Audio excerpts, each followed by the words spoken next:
إن الذين آمنوا والذين هادوا والنصارى والصابئين من آمن بالله واليوم الآخر وعمل صالحا فلهم أجرهم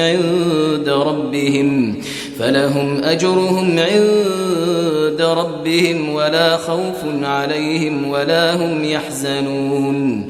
وإذ أخذنا ميثاقكم ورفعنا فوقكم الطور خذوا ما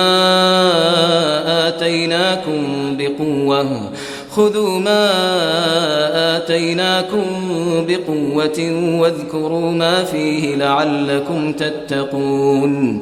ثم توليتم من بعد ذلك فلولا فضل الله عليكم ورحمته لكنتم من الخاسرين.